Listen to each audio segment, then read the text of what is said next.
Hey, Mr. Gray, how are you? Doing good, thank you. How are you? I was good. To just introduce yourself to our audience. Who are you and company about? It's about. So my name is Gria Sivertsen. I work at Gritera, so leading the department in Stavanger in Norway, and also COO of Gritera Security National. So what we do at Gritera is advisory services. What makes us stand out is that we only have senior experienced advisors. We're a team of about 130 people now, where we have different areas of offering. So we specialize in information security, data analytics, testing, quality, project management, strategy. What does your company mainly focus on it? On the product management or the cybersecurity domain? Or just mainly focusing right now?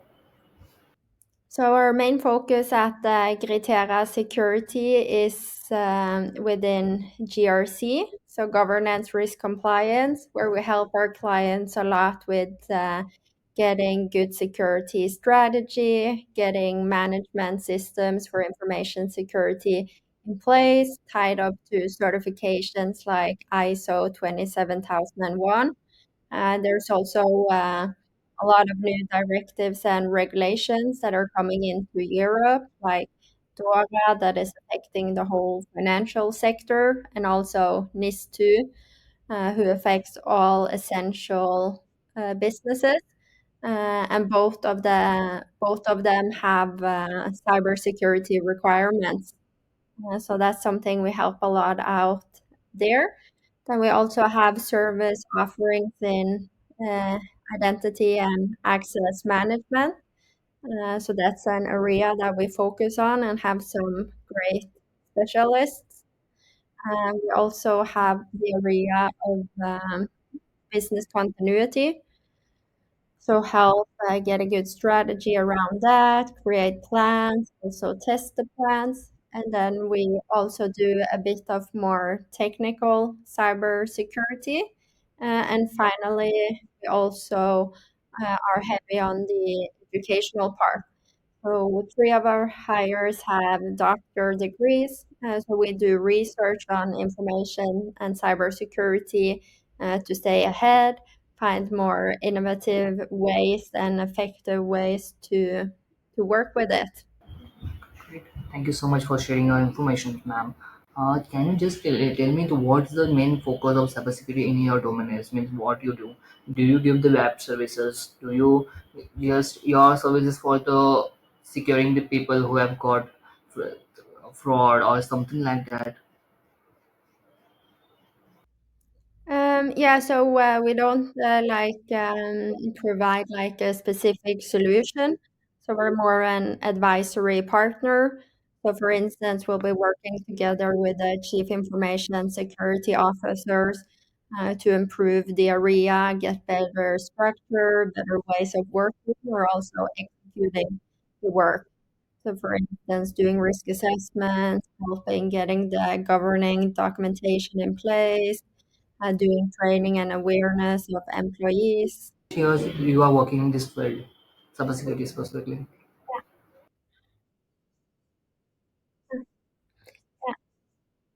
Gritera as a whole started back in 2020, but Gritera Security started in the end of 2023.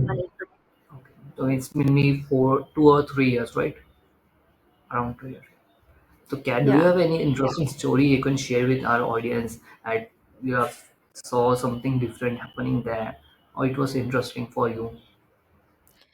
What's been really interesting with Gritera is how much it's grown. So it was created with an idea to fill a gap.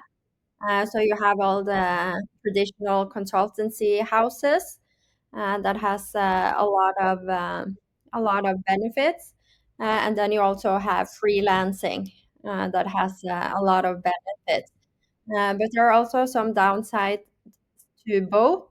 So what Gritera did was to find a new type of business that is like the perfect balance between being a freelancer and being part of a traditional consultancy house. So even though it started mid-COVID, now we're over 130 advisors. Um, and yeah, we just celebrated the fifth birthday of Gritera in France a couple weeks ago. So that was really nice. What's the experience? What's the motivation you can give as a founder or as a CEO of the company? You can tell to the audience who are just interested in making this startup or want to go and expand in their field, in your field. They want to just start. What you can advice you can give? So my biggest advice would be to be visible. So create a strong brand or profile around yourself, your skills, and make sure to share it and be visible with it, because competence needs to be known to be selected. So creating a personal brand, being active, daring to show your skills can tremendously transform the career. And also, if you're just starting out, don't try to do everything at once, but take it step by step. Also, knowing that it's okay to ask for help or reach out to your network or someone you may be inspired by. Just ask them for a conversation, get some insight to what they've been doing. Okay. Thank you so much, ma'am, for the advice. I think so most of the people are going to help it. But what's the main focus on the skills you think it should be focused on right now as AI is growing and all? Yeah. AI has been around for a long time. About 4 years ago now, I was actually working at an AI company, but the big breakthrough now is with generative AI. So the change where we can actually create new data in text, video, images, and so on. So that's having a huge impact. And of course, there's the information security considerations to take. And information security, it's the combination of confidentiality, integrity, and availability. But with the generative AI, we see that the integrity part is becoming more and more important, because when it's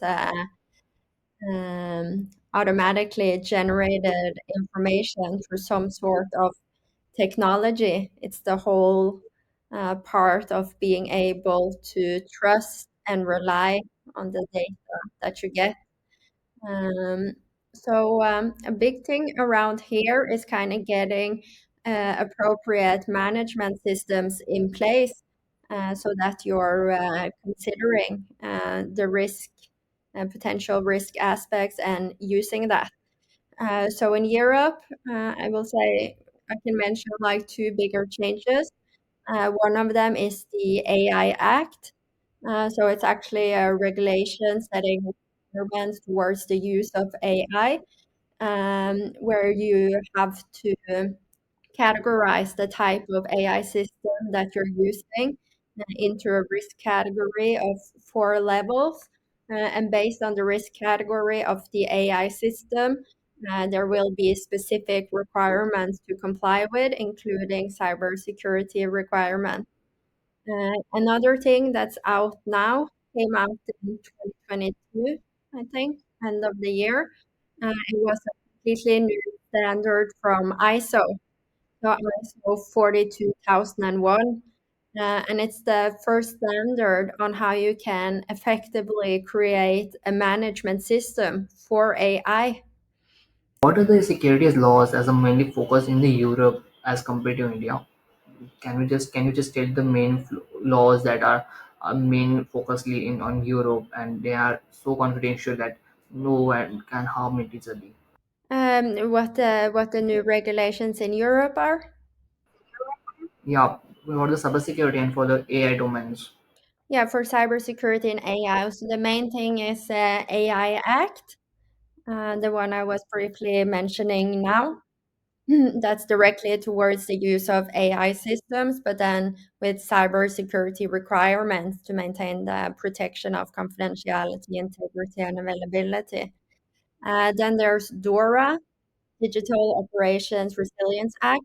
So that's towards all financial institutes with specific cybersecurity requirements for digital resilience, risk management, and so on. And then there's the NIS2 directive that's aimed at all essential businesses with strict requirements when it comes to information security, specifically the part about having a functional management system in place for information security. So those are the main three regulations I would say that we're seeing in Europe now. Before that, I think maybe the biggest change was back in 2018 when GDPR came in Europe. That's towards regulating the use and processing of personal identifiable information. What is the main AI app? AI act you have mentioned? AI acts, the acts you have mentioned, three acts. What is the main they focus on that? To protect the information or to just protect the person or the victims? What's their main focus on just protecting data or what? So for the AI Act, the main focus is actually ethical use of AI. So that's the main consideration and focus. And then the requirements are based on the risk profile of the types of AI that you're using. So for instance, if we're looking at deep fakes or chatbots and those types of AI systems, requirements will then be towards transparency, making it clear that it's AI generated and not human generated. But then, if we get into the more complex AI systems, for instance, monitoring of people and such, then there will be much stricter requirements with a lot of cybersecurity requirements. So it will be the whole ethical aspects of using it appropriately, but also getting in such sensitive data, using AI models to train on this data. Of course, like a huge element is also then effectively securing that data. And with that, the requirement to really understand the architecture, the data flows, and the use of the data in order to identify the risks and close the potential security gaps. Okay. I will just come back to your business right now. I've just got a few information. Yeah, you are giving the information service for the cybersecurity, right? Yeah. So as you are, how what different type of clients do you get to interact with, and what are the main focusing main issue they have? Yeah. So it's actually quite broad. So I work with businesses from just a couple of employees, like startup businesses or scale up businesses, to large enterprises of several thousand employees. But the main thing that I'm supporting with is ISO 27001. So more and more organizations are seeking to get the certification in place.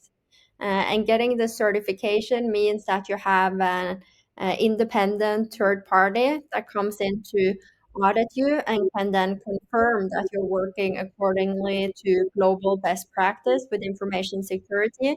And then you'll actually get a stamp of doing that. So now, especially here in Europe, with all the new regulations coming, more and more see it as an effective way to align with ISO 27001 as both getting like the management system in place to be handling it appropriately, but then also all the controls or guidance that you get with the ISO 27001 can be easily tied up to or mapped to the requirements that we do see in these regulations. So it's often a good strategy to go that route because you can get the evidence and then also to show to your customers again, to really build trust, show that you genuinely care about protecting their data and you value the trust that they give you by allowing you to get insight to their data and the confidence that you will protect it. And other side of it is that when all the larger corporations are getting these heavy requirements to kind of up their game when it comes to information security. What ends up happening is that all the small businesses and mid-sized businesses who are then delivering their services to the enterprise businesses will also then kind of get these requirements towards themselves in order to be able to deliver the services. So I see it as like it's an overall huge maturity ongoing when it comes to information security, and more organizations are seeing the benefits of working structurally with it and the need to have these types of controls and measures in place. Okay. You have just mentioned me about one certification before while you're speaking. Can you just give us the information what does the certificate is belong to, and what are the benefits after we do get it, and what type of students or audience should try to get it, and why they should get it? Yeah. So with ISO 27001, globally, it's the most known standard and known to be best practice when it comes to information security. So it's two-sided. So you as an individual, if you're training or wanting to increase your competence in this area, you can do training and exams on it. And then you as an individual will get a certificate that can confirm that you have these types of skills and competence because you've passed an exam and you've done some sort of training. But the main thing is ISO 27001 certifications for organizations. So this is when organizations want to implement a management system. So they want a structured way throughout the organization to be working with information security, where they go from having a clear understanding of context, they know their interested parties and requirements, they have a clear strategy, they know how to execute both risk and opportunity assessments, doing the audit, doing the management meetings, and so on.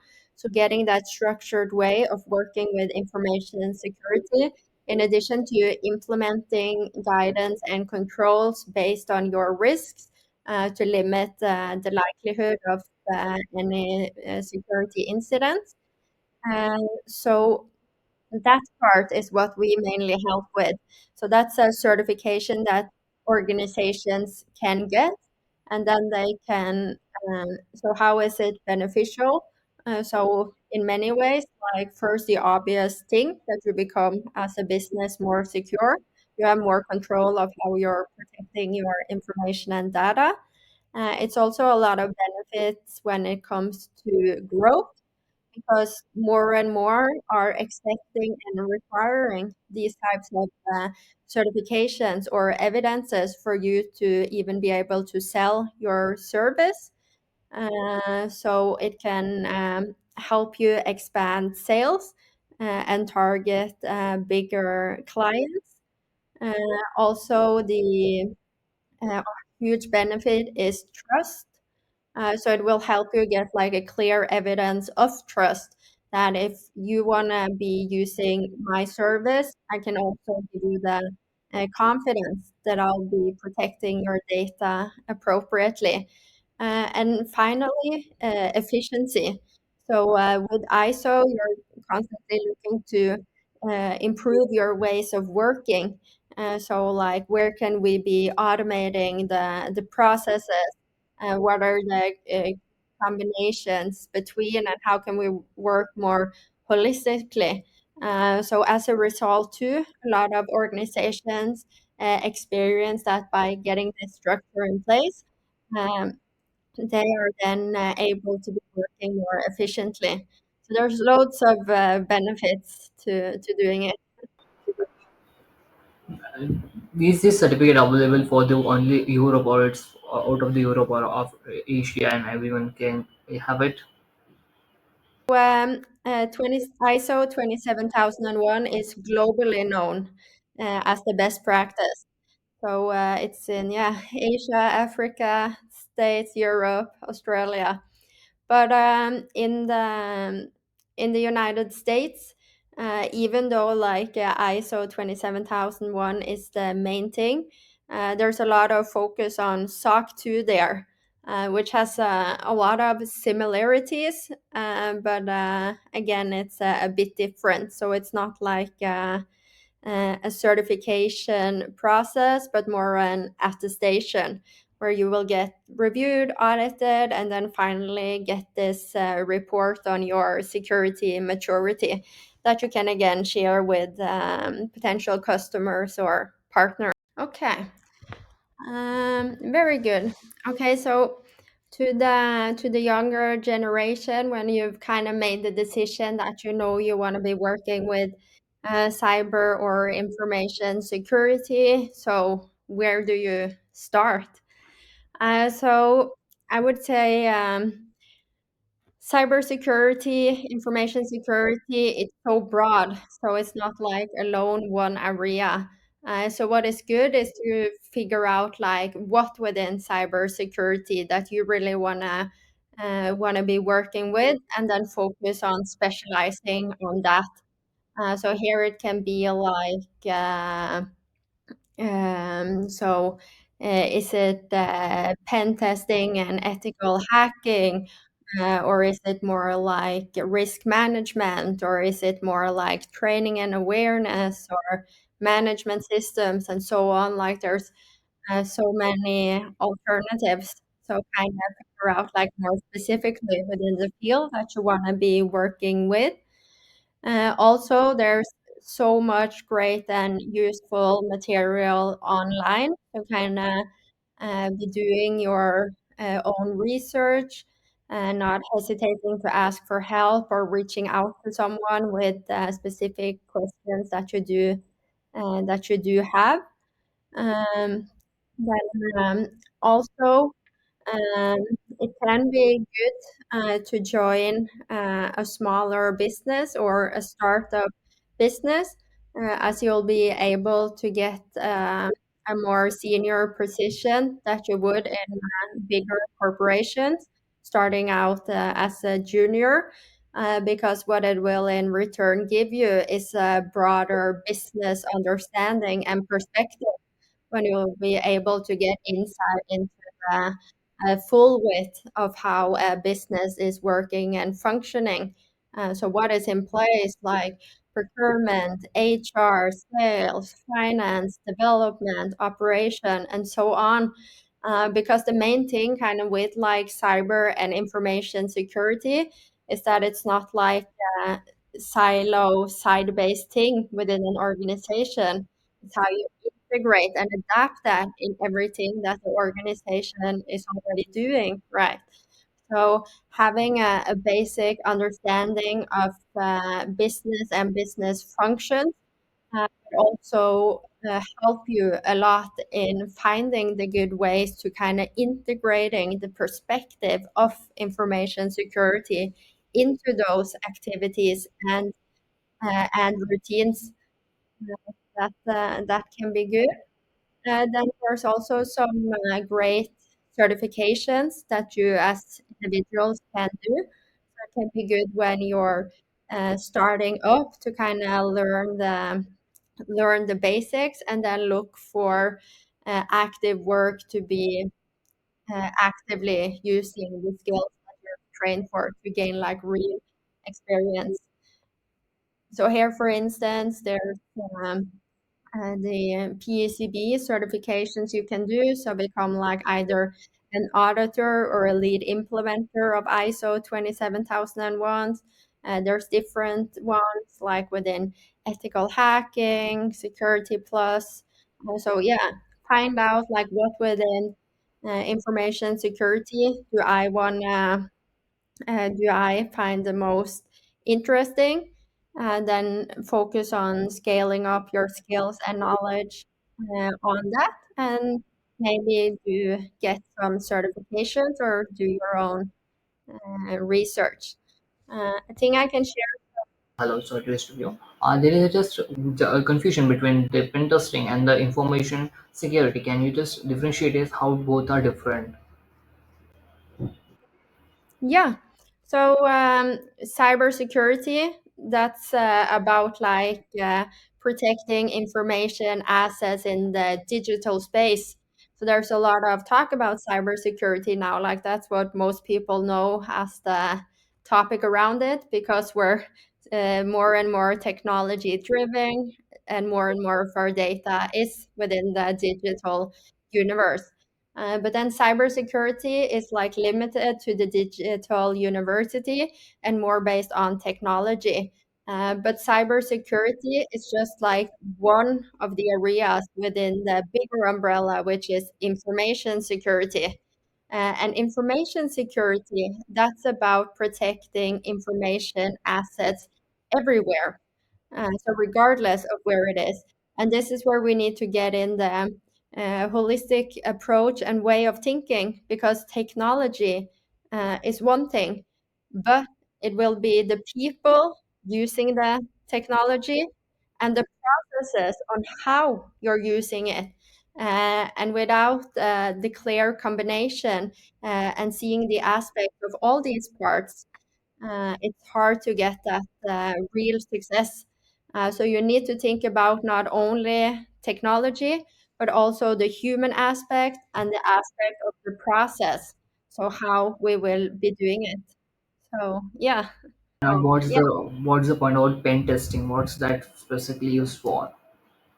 So pen testing, it's more like preventive measure to kind of like see where you have gaps or vulnerabilities within your system. So someone will be trying to hack you, but in an ethical way. You kind of pay them to do that service.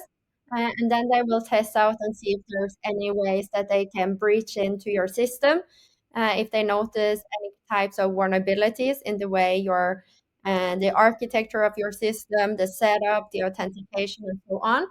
And then you'll get like the report pointing out like what weaknesses and vulnerabilities do you have, so you can be working effectively to kind of remove those vulnerabilities. So yeah, it's more like a preventive measure to kind of limit the likelihood of a potential data. We can say as a white hat hacker, right? It's something like white hat hacker. They just hack the company for the safety, or just scan the company and find loopholes in the pen testing.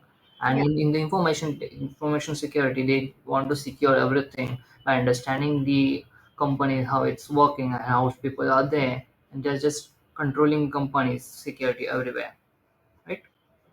Yeah. So for instance, a pen test will be like solely based on like the system or applications that is scoped in. So you'll like try to breach that.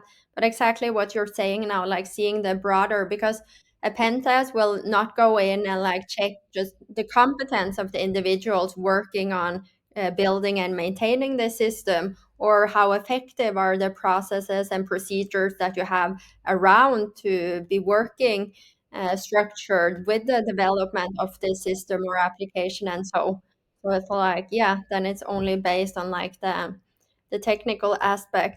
I'll also mention like if there's anyone out there listening who sees like ethical hacking, pen testing, and such as like the main area and what you want to be working with. Like lately, it's become more and more popular with this bug bounty services, so anybody can sign up, and then you'll and then you'll be doing ethical hacking, and you'll be getting payments from the organizations where you potentially find vulnerabilities. So it's more like a fun way to get training, get a good income, and then learn more about the field. So, for instance, I have a couple of relations who are working as consultants within pen testing, but they still do bug bounty on the side or in the weekend just because it's fun. It's great way to train. It's a great way to stay updated and ahead. And of course, the financial aspect is a great bonus as well. So what's your main focus? Have you tried doing pen testing or bug bounty? Do you have the experience of that area? Yeah, so I'm mostly in the security management aspect area now, so not anymore. But when I was studying at the university, uh, I actually wrote my bachelor on this topic. So it's very interesting because we were divided into three groups. And then all of us, the bachelor assignment was split in two parts. So the first part, all of us, we were creating a fictive company, just making up a company, kind of creating everything around it, like the structure, the routines, the setup, and then we also got access to a network lab where we got to configure the company network. So we set up endpoints, we have the routers, the switch, yeah, the cable network and the Wi-Fi. We actually configure like the full business network. So that was like the first part. But then the second part of the bachelor was that we were trying to hack each other's businesses. And then I actually used Kali Linux. Um, um, you can install free, and it has over 300 built-in hacking tools that you can use and just play around with. And the biggest surprise to me was that we had about like 1 to 2 months doing this hacking phase of the businesses. And I was shocked how easy a lot of it was. So, for instance, we were just testing at home in my house and just using the pre-built tools within Kali Linux. And we could super easily hack the password of the network Wi-Fi just with those pre-built tools. So there's a lot of things that you can kind of explore and test there, but of course be careful. Maybe use a virtual machine if you're getting into that. But as a final answer, no, it's not the main area that I work with. I find it to be very interesting, but also to stay ahead. I think you need to pick this as your main area and continuously working with that. So for me, it's been more like security management, security strategy, and ISO 27001 is what I really enjoy working more like tied to the business with a holistic approach and yeah.